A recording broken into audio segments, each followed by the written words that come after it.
Hello guys, VG Music Weekly here, and welcome back to the next episode of Thomas Was Alone. See, I told you I'd continue this series.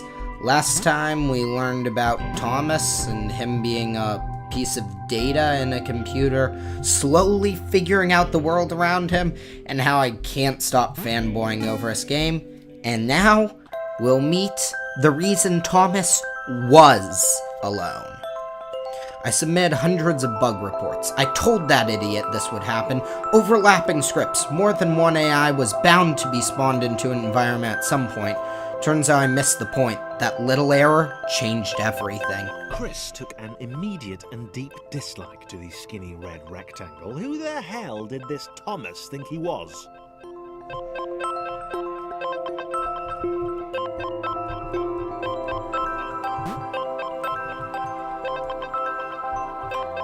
So, now we've got Chris, who, as you can see, can't jump as high and is smaller.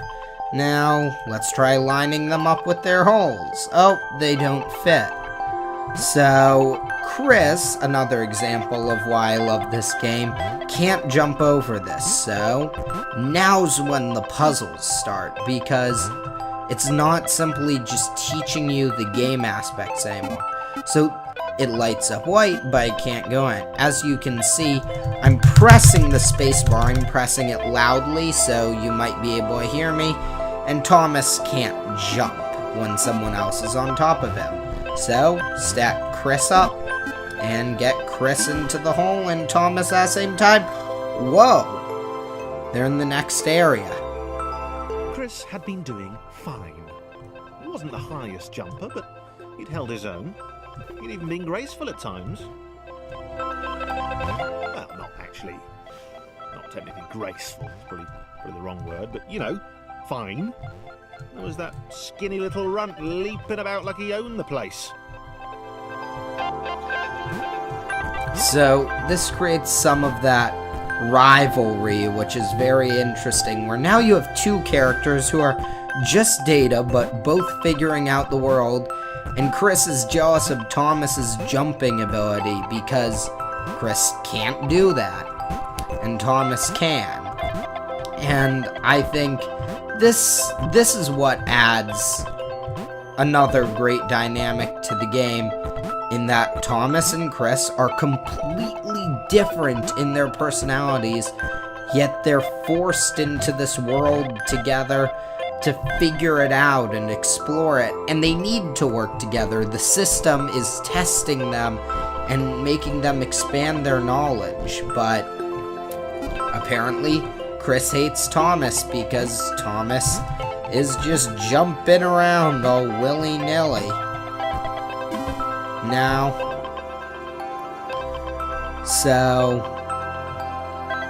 the portals are up there, so how are we going to figure that out? Was more like it. A glowy white thing. Only Chris could get to it, which of course made it all the more enticing. What would it do? What new opportunity might this switch open up to him? So, here's the bonus of Chris. So he can't jump as high, but he's shorter. So he can get through small passages. Another chance for Thomas to jump slightly higher than Chris. How fortunate. Seriously. This made the whole switch pressing thing entirely worthwhile. So, another funny moment with Chris finally getting his moment, and then only to be back to Thomas being the one. We'll get even more interesting once in a bit Thomas starts giving his own thoughts on things, or there's a specific thing I like that Chris thinks about Thomas. Was this good? Because on the surface, it did not seem good. Chris was pretty scared. Little Red seemed fine, happy to be on his merry little adventure. So Chris is scared and worried. Feeling that things had taken a significant turn for the worse since Thomas had joined him. We also don't know about what things were like. He'd been able to piggyback his way to ever so slightly higher platforms, but where had that got him? Well, to ever so slightly higher platforms, which was sort of his point. Once again, this game just having hilarious humor. And if you fall, no big problem. You get back up. Although what I like to do during this point... Oh wait, you can't do that. So what I can't do during that point is that. But another easy thing is to... Well, I guess I'll try and show it. It might actually be harder. But getting Thomas here, getting Chris there, and then Chris has a short jump, but that's actually harder. So you know what? Chris hates Thomas. I'm just gonna leave Thomas out of it. And as you may have guessed, at least I click jump. At least until the later worlds, I'm going to try and be doing about a world at a time. So, and here's Thomas's portion. So each has something that they can conquer that one Chris's Thomas can do. Right, something is wrong with my spacebar. I hope the failing is funny and not just getting simply annoying that I can't seem to succeed at that. So yeah, once again, you get so much personality and so much story with characters that are blocks. They are squares filled in a game, and yet these are some of the most memorable characters. With pure hatred. He seemed so very happy at their situation. Friends together, a brave fellowship of quadrilaterals on a quest for greatness. And more, a great fellowship of But it was all the quadrilaterals. obvious observation that Thomas was doing which grated. Every time they saw something vaguely new, Chris would hear a satisfied little from the vaulting idiot. And once The again, next portal would split them up, if only for a few levels. that personally was one of my favorite lines, where it's like, all of his observing. Of course he's going to observe, he's Thomas, but Chris is such a different personality that, of course he would hate Thomas's observing. I mean, that's all he does the whole time. We don't hear Thomas observing anymore, but of course, we know who Thomas is. He's definitely just going around going, oh, I see that, I see, ooh, look, a gate, ooh, look, a new thing to jump on, ooh, look, blocks, ooh, look, switches. And another thing, I definitely showed that before, but if Thomas dies, we don't have to restart the whole thing, we just have to move back Thomas. And once again, VGMusicWeekly is terrible at platforming. That'll keep me from playing, I Wanna Be the Guy. There is no way I'm playing I Wanna Be the Guy. So, gets a little bit harder here, but still, if you have a mind for figuring out the puzzles and being able to time your jumps, which I obviously don't have one of, then it's not super hard. John knew. He knew that this was his chance. A moment to shine. This was game day. And now, meet John, the high-jumping, longer rectangle. That is simply really excited because this is his chance. This is how he can prove his worth. So, we obviously can't just get up there with Chris, and if we jump up there with Thomas, Chris is alone. So what we need to do here is get Chris as precariously perched as possible, apparently, and then get him up there once Thomas is up with him. This would not do. John needed room to show off his exceptional skills. As it was, he was trapped on the wrong side of these little dot things. So, Where did they come from, anyway? again, this new guy thinks so highly of himself. I also love how it's sort of in the third person, but thinks so highly of himself that they're just little dot things. He's a tall, monstrous beast. And they're just little dot things. John inhaled the air of the open space, and it smelled of awesome. So I like John. You have Time to flex those muscles, to put his training to use, time to show those little dots how it was done. Like, I'm probably going to be ranting about each character, but I like how they each John have... decided to press the switch to let the little dots catch up with him. John cared for his new allies. So, you have all of these... You could tell from the sympathetic expression he practiced in the mirror all these years. All of these great characters. I just love that sympathetic expression. Because, of course, these blocks have expressions. So I think, yeah, we will need Thomas to help Craig. Why do I keep saying Craig? Chris. So you have Thomas, who's like inquisitive and like, this is a brand new world, what do I do? And then you have Chris, who's saying everything was good until Thomas came along, and he despises Thomas for his abilities. And then you have, why do I keep blanking on his name? John. You have John, who's saying, I am the greatest, yet he's still caring. He just thinks nobody can match up with him. It's just that obvious. And now, you have ways for all of our little guys to get through.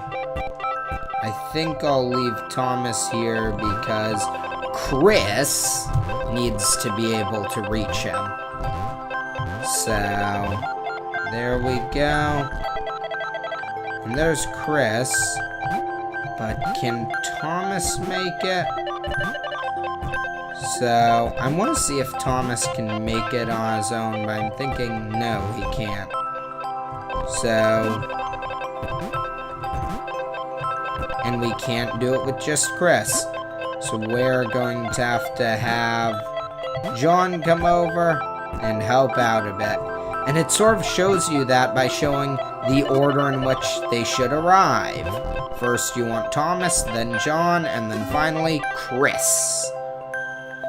So, nearing on the end of this chapter. As it gets harder, we'll have newer and newer challenges. So, John can't even get up there. What happened to your greatness, John? Jeez. Guess he's not so great after all. John was happy to keep helping. He felt it was important to his image that he was seen to help the little guys. And now, the little guys can get through, but he can't. Or can he? Ta-da! He can get through. I totally realized that from the beginning and was not simply speaking out of my butt. So now comes a bit of the tediousness in the game, which still, I like it. It adds to the feel of the game in that you do have these sections where these characters all have to work together, and yeah, it's slow, but it also shows their growing relationship and as they learn to help one another. And so, once again, Chris, don't want to keep calling him Craig, cannot get up there, so he needs the help of Thomas.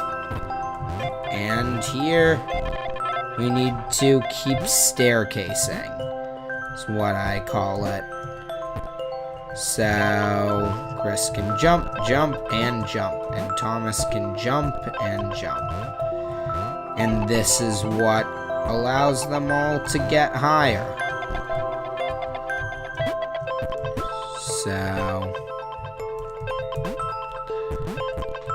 I'm sorry if I run out of things to say. I'm just trying to think of things to say that aren't simply, I love this game.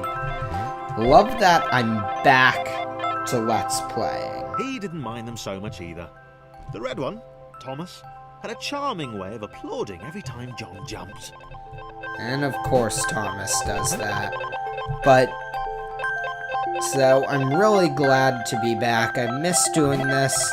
And I have some games I'd like to do. There are some games where I don't know how possible they'll be to do. I had one game in mind that is in beta that I really like.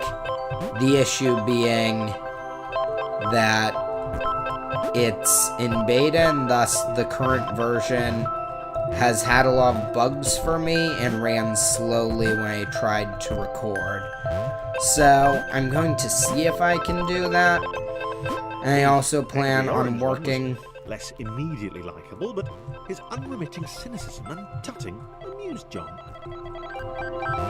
But there's one other series that I'd like to start, which, if any of you know of Pokemon and the series I've done with that, and have ever heard of what is called a Nuzlocke run, that's something I want to try with the upcoming release of the new Pokemon games. Okay, I wanted to make sure I didn't get past 1.10, I was worried. A floating target. This would require coordination, balance, and timing. John was sure the dots would be lost, but he was happy to guide them to triumph. Once again, hilarity. He's sure they'd be That's lost. what the dots were for. They were there to extend John's reach, to make his performance even more impressive. John liked the thought. He decided to keep them.